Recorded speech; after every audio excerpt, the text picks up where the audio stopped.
Hello my future math champs, this is Preeti Yadav your maths की ma'am welcomes you all to maths की class.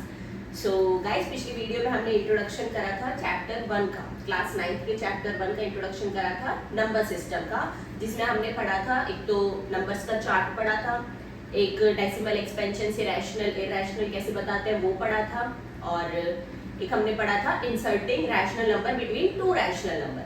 यहाँ तक का introduction हमने अपना देख लिया था। अब आगे का स्टार्ट करते हैं।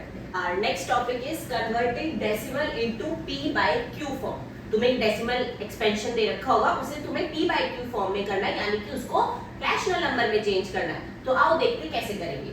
देखो, अगर तुम्हारे पास p by q है तो इसको तो तुम डेसिमल एक्सपेंशन में डिवाइड करके कन्वर्ट कर सकते हो, पर अगर तुम्हारे पास डेसिमल एक्सपेंशन है, मान लो ये है, इसको p by q फॉर्म में कैसे करोगे? डेसिमल को हटाओगे, कितने डिजिट के बाद डेसिमल है? 1 के बाद, तो 1 जीरो लग जाएगी। कट करो, 5 1 जा 5, 5 2 जा 10, तो ये आ गया 1/2। तुमने तो मैम जी इसमें तो कुछ भी नहीं है, सिंपल डेसिमल हटा के 0 लिखो और काट दो। मतलब बिल्कुल ठीक कह रहे हो। इसको कैसे करोगे? इसमें भी वही डेसिमल हटा दो और कितने डिजिट के बाद डेसिमल है? 1 2 3 4 5 6, तो 6 जीरो लगा दो। 1 2 3 4 5 6, तो हमारी p by q फॉर्म क्या है? 3 1 4 2 8 7 6 अपॉन में 6 जीरो नीचे। ये भी मेरी p by q फॉर्म हो गई। ओके जी, नो प्रॉब्लम, बिल्कुल ठीक है। अब अगर तुम्हें डेसिमल दे दे इस तरह, अब अगर तुम्हें ऐसे दे दिया 0.5 बार, इसको p by q फॉर्म में करो तो कैसे करोगे? देखो, ये तो 5 बार का मतलब क्या है? 5 रिपीट हो रहा है। बार का मतलब अगर कोई चीज बार बार रिपीट हो रही है तो हम लोग उसको बार लगाकर लिख देते हैं, तो इसका मतलब ये हो गया। अब इसका डेसिमल में हटाओ, ठीक है, तो कितने डिजिट की बार डेसिमल है? मेरे को नहीं पता। 5 बहुत बार है, कितनी बार है मेरे को नहीं पता, तो मैं कैसे नीचे जीरो लगा सकती हूँ? तो मेन काम है इसको p by q फॉर्म में हम लोग कैसे कन्वर्ट करेंगे वो देखना है, ठीक है। तो इसके स्टेप्स हैं, एकदम दिमाग में फिट कर लेना। इस तरह का क्वेश्चन एक पक्का आएगा पेपर में, पहले बता रही हूं। सबसे पहले क्या करोगे? लेट x इक्वल्स टू 0.5 बार, ठीक है। जो नंबर तुम्हें दे रखा है उसको x लेट कर लो, जो नंबर तुम्हें दे रखा है उसको x लेट कर लो। फिर कितनी डिजिट के ऊपर बार है वो देखो, कितने डिजिट के ऊपर बार है? एक डिजिट के ऊपर, सिर्फ 5 के ऊपर बार है, तो 10 से मल्टीप्लाई कर दो दोनों तरफ।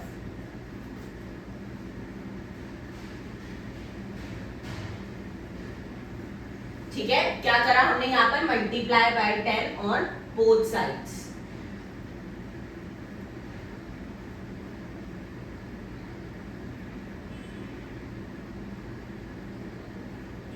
कैसे पता लगा 10 से मल्टीप्लाई करना है? कितनी डिजिट के ऊपर बार है?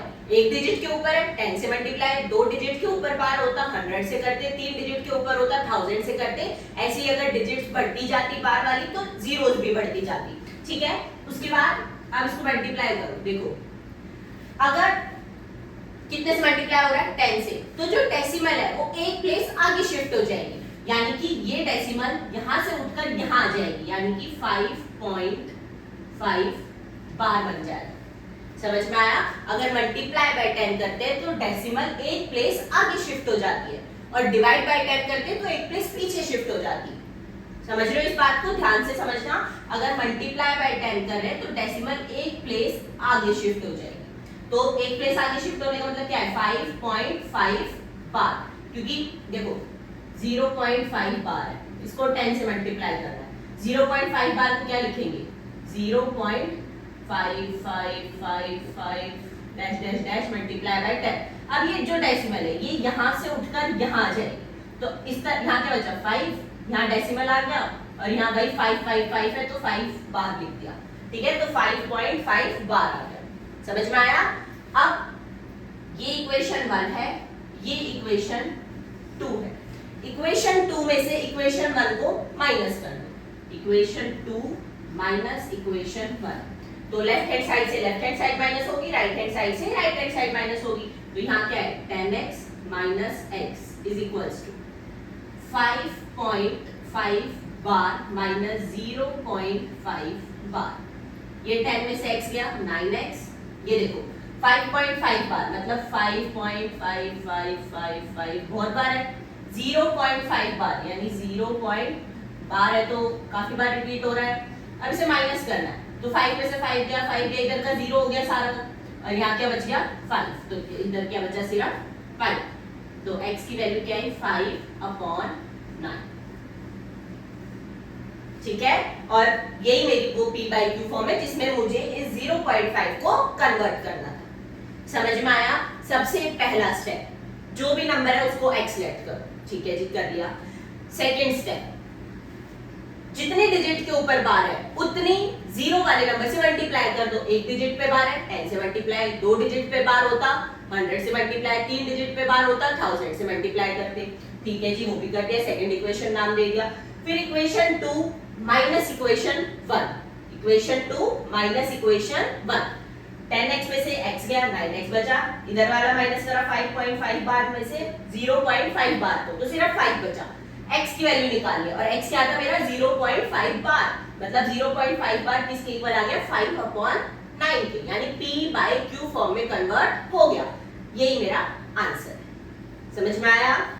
देखो अब आगे देखो, अब मेरे पास है 0.237 बार, 3 डिजिट के ऊपर बार है, मुझे इसको p/q फॉर्म में करना है, तो कैसे करेंगे?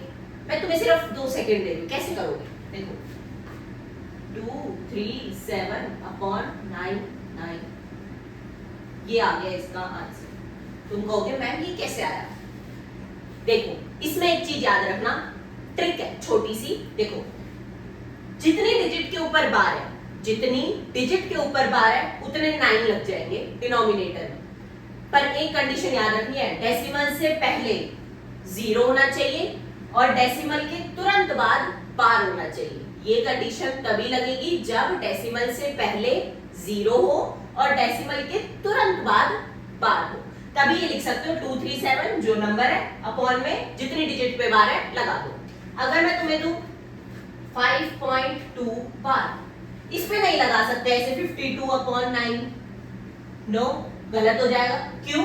क्योंकि डेसिमल के आगे 0 नहीं है, 0 होना चाहिए। कंडीशन क्या है? डेसिमल के आगे 0 होना चाहिए, ये तुम तभी लगा सकते हो, ठीक है। तो इसकी तुम कंडीशंस को लिख लो। तो इस चीज की क्या कंडीशंस है? एक तो डेसिमल के तुरंत बाद बार होना चाहिए, मतलब डेसिमल है इसके बाद ही बार होना चाहिए, मतलब जो नहीं एक डिजिट बिना बार के उसके बाद बार है, ऐसे नहीं होना चाहिए। डेसिमल के तुरंत बाद बार होना चाहिए, डेसिमल से पहले 0 होना चाहिए, डेसिमल से पहले 0 होना चाहिए। ये ट्रिक तुम जब ही लगा सकते हो। ये बस तुम्हें इसलिए बताइए ताकि तुम अपना आंसर सॉल्व करो और अपना आंसर फिर चेक कर सको कि मेरा सही आ रहा है या नहीं आ रहा, ठीक है। अगर मान लो 3-4 नंबर पे क्वेश्चन आया तो ये ट्रिक मत लगा देना, फिर तो सारा कट हो जाएगा। एमसीक्यू में आ गया, वैसे एमसीक्यू में आता नहीं है ये क्वेश्चन, बस अपना आंसर चेक करने के लिए मैंने तुम्हें बता दिया, ठीक है। जितनी डिजिट पर बार है उतने 9 लग जाएंगे denominator. Moving on, our next topic is operations on real number. Real number पे operation plus minus multiply divide, और रियल नंबर क्या थे? रैशनल और इरैशनल, ठीक है। सॉरी, देखो अगर मैं रैशनल और इरैशनल को प्लस या माइनस करूं तो मेरा आंसर हमेशा इरैशनल आएगा। अगर मैं रैशनल और इरैशनल को मल्टीप्लाई या डिवाइड करूं तो आंसर मेरा हमेशा इरैशनल आएगा। अगर मैं रैशनल और रैशनल को प्लस माइनस करूं तो आंसर मेरा रैशनल ही आएगा। अगर मैं इरैशनल और इरैशनल को प्लस या माइनस करूं तो आंसर मेरा कुछ भी आ सकता है, रैशनल भी इरैशनल, ठीक है। देखो जब भी इरैशनल बीच में आ जाए ना तो इरैशनल ही बड़ा है, इरैशनल आंसर आएगा। 2 रैशनल है, इरैशनल नहीं है बीच में तो रैशनल आंसर है। 2 रैशनल है तो रैशनल ही आंसर। इरैशनल अगर एक भी आ गया तो इरैशनल आंसर आएगा। और अगर दोनों इरैशनल आ गए तो आंसर कुछ भी हो सकता है, रैशनल भी और इरैशनल भी, यू नेवर नो, सॉल्व करके देखना पड़ेगा, ओके। तो अब आगे बढ़ते हैं, हमारे पास कुछ आइडेंटिटीज है, 6 आइडेंटिटीज है। देखो √a b, √a b में है तो √ को a में अलग कर लिया, b में अलग कर लिया। डिवाइड में इकट्ठा √ है a b पर तो a पे अलग √ डिवाइड में b पे अलग। थर्ड आइडेंटिटी में √a plus √b, √a minus √b है। तुमने पहले आइडेंटिटी पढ़ी होगी a plus b, a minus b किसके इक्वल होता है? a square minus b square के। यहाँ पर a की जगह मेरे पास क्या है? √a है और b की जगह क्या है? √b है। तो a का स्क्वायर यानी अंडर रूट a का स्क्वायर, अंडर रूट a का स्क्वायर क्या होता है a, माइनस b का स्क्वायर यानी अंडर रूट b का स्क्वायर, वो क्या होता है b। तो क्या आया a माइनस b आ गया। ठीक है, तो तुमने पिछली आइडेंटिटी पढ़ी है ना, वही सब यूज हो रही है, बस अंडर रूट लग गया। यहाँ पर a plus under root b, a minus under root b, तो वही a square minus b square, a square क्या आएगा a का square minus under root b का स्क्वायर क्या आएगा b, तो b लिख दिया। Under root a plus under root b, under root c plus under root d, a को c से मल्टीप्लाई करा, फिर a को रूट d से मल्टीप्लाई करा, फिर रूट b को रूट c से मल्टीप्लाई, रूट b को रूट d से मल्टीप्लाई, जो तुम छोटी क्लास में पढ़ते आ रहे हो वैसे ही मल्टीप्लाई करा।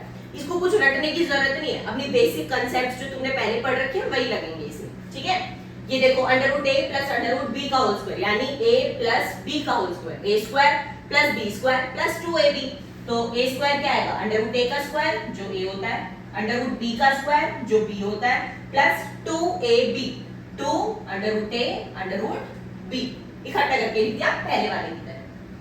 समझ में आया? ये कुछ आइडेंटिटीज हैं, ये इस्तेमाल होगी तुम्हारी एक्सरसाइज में। ठीक है, तो moving on, our next topic is rationalisation. क्या होता है रैशनलाइजेशन, करते क्यों है रैशनलाइजेशन? रैशनलाइजेशन का मतलब डिनोमिनेटर में रैशनल नंबर बनाना, to make denominator a rational number. जैसे तुम्हारे पास ये है 1 अपॉन अंडर रूट 2, अब डिनोमिनेटर में एक इरैशनल नंबर है, under root 2 is an irrational number. ठीक है, क्योंकि किसी का परफेक्ट स्क्वायर नहीं है, इसलिए ये जो है वो इरैशनल नंबर है। अब मुझे डिनोमिनेटर में इरैशनल नहीं रखना, इसीलिए मैं इसका रैशनलाइजेशन करूंगी। डिनोमिनेटर में मुझे रैशनल नंबर बनाना है, इसलिए मैं 1 बाय अंडर रूट 2 का रैशनलाइजेशन करूंगी। करते कैसे हम रैशनलाइजेशन? जो भी डिनोमिनेटर है उसका साइन चेंज करके न्यूमरेटर डिनोमिनेटर दोनों जगह मल्टीप्लाई कर दो। देखो साइन चेंज, अब ये प्लस का रूट 2 है, साइन चेंज करके माइनस का रूट 2 आएगा, और ये माइनस से माइनस जो है वो कैंसिल हो जाएगा। ठीक है, तो अब यहाँ क्या आया 1 multiply root 2 upon root 2 multiply root 2, 2 होता है। अब डिनोमिनेटर में मेरा क्या बन गया एक रैशनल नंबर, इसीलिए रैशनलाइजेशन करा। तो 1 बाय रूट 2 का रैशनलाइजेशन करने पर मेरा आंसर क्या आया रूट 2 अपॉन 2। ठीक है, नहीं समझ में आया? एक और एग्जांपल देखो 1 बाय अंडर रूट 5 माइनस 2, ये 1 बाय अंडर रूट 5 माइनस 2। अब अंडर रूट 5 माइनस 2 कैसा नंबर है? इरैशनल माइनस रैशनल, जो ऑपरेशन पढ़े थे रियल नंबर पे, इरैशनल में से रैशनल माइनस करा तो अब इरैशनल आ गया, तो आंसर क्या आएगा इरैशनल। तो ये मेरा पूरा नंबर क्या है इरैशनल नंबर है। अब मुझे डिनोमिनेटर में चाहिए क्या रैशनल नंबर, तो मैं इसका साइन चेंज करके न्यूमरेटर डिनोमिनेटर में मल्टीप्लाई कर दूंगी। तो मल्टीप्लाई करेंगे रूट 5, माइनस का साइन है प्लस के साइन से मल्टीप्लाई करेंगे न्यूमरेटर में भी और डिनोमिनेटर में भी। क्या बना 1 मल्टीप्लाई रूट 5 प्लस 2, तो ये ऊपर सेम रहेगा रूट 5 प्लस 2 अपॉन में ये क्या बना a माइनस b, और ये क्या है a प्लस b, किसके इक्वल होता है a square minus b square के, a का स्क्वायर यानी रूट 5 का स्क्वायर 5 माइनस b का स्क्वायर, b क्या है 2, 2 का स्क्वायर 4, तो 4 क्या है root 5 plus 2 upon 5 minus 1, 5 minus 4 1।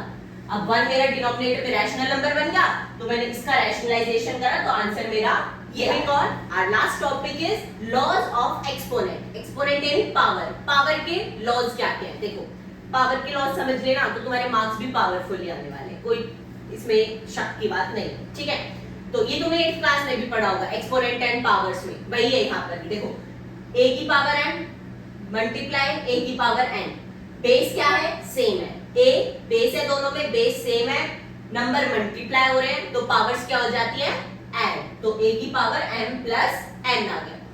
फिर से a की पावर m डिवाइड a की पावर n, ना बेस क्या है यहाँ पर a दोनों में बेस सेम है, नंबर्स क्या हो रहे हैं डिवाइड, नंबर्स डिवाइड हो रहे हैं, बेस सेम है, तो पावर्स क्या हो जाती है माइनस, तो a की power m minus n answer आएगा। a की पावर m पूरे साथ मल्टीप्लाई हो रही है पावर n, तो ये पावर्स ही आपस में मल्टीप्लाई करके लिख दी जाएंगी a की पावर m है। ठीक है, अब बेस अलग है, बेस क्या है अलग अलग, और पावर क्या है सेम, तो बेस को दोनों नंबर्स को मल्टीप्लाई करके लिखो, पावर दोनों की एक को लिख दो m। ठीक है, ये 4 लॉज है एक्सपोनेंट के, इस पे तुम्हारी लास्ट एक्सरसाइज बेस है। तो इंट्रोडक्शन पार्ट इसी के साथ यहीं पर समाप्त होता है, खत्म होता है। आगे अगली वीडियो में हम लोग इसकी एक्सरसाइज करेंगे, और किसी को कोई भी डाउट होता है इंट्रोडक्शन वाले पार्ट में वीडियोस में, मेरे को कमेंट सेक्शन में बता देना, I will reply to your doubt. और बाकी जो भी कंफ्यूजन तुम लोगों को है वो क्वेश्चंस के साथ तुम्हारी क्लियर हो जाएगी जब हम एक्सरसाइज करेंगे। Okay, so if you like the video, please hit the like button and don't forget to subscribe the channel. Also share this video with your at least one friend. तो इसी के साथ आपसे अलविदा लेते हैं, मिलते हैं आपसे नेक्स्ट वीडियो में बहुत ही जल्द एक्सरसाइज के साथ। Good bye, take care, Radhe Radhe, bye bye.